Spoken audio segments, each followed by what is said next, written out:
可奈何，让我别为难他了。你醒了？都下去吧，我有话要和皇后娘娘说。是。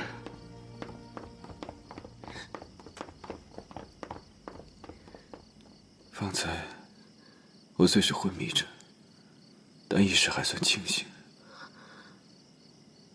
鹏鹏，你的伤怎么样了？你别担心我了，你有什么话要跟我说？方才在城墙上，达子问我是要留下江氏，还是要守城。我犹豫了。我并非对江氏还有情，只是不忍心他的生命。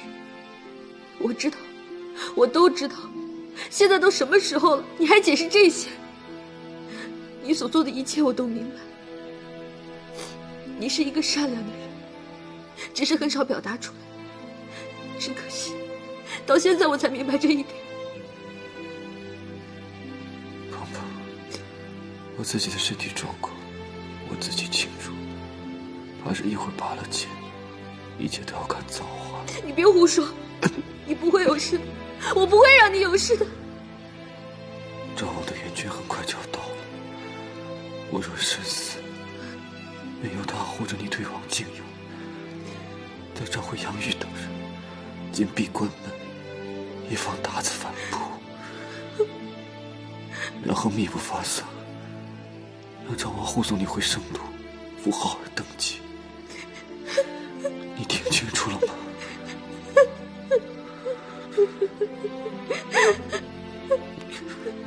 你可听明白了？你说什么我都听不明白，你说的每一句话我都听不懂，你说的每一句我都记不住。我只要你健健康康、平平安安的和我一起回圣都。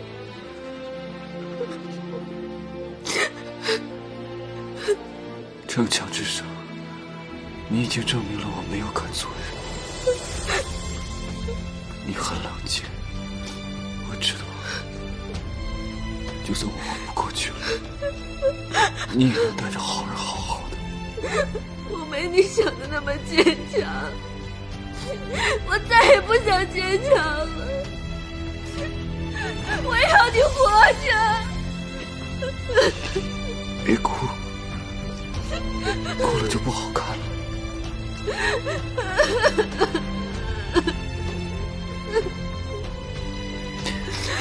你下去，让太医进来拔剑了。我不走，我不走。拔剑！我不走，我陪着你。干什么？我不走！放开我！走吧，娘娘。放开我！我不会离开你的，我不要和你分开。走吧，娘娘。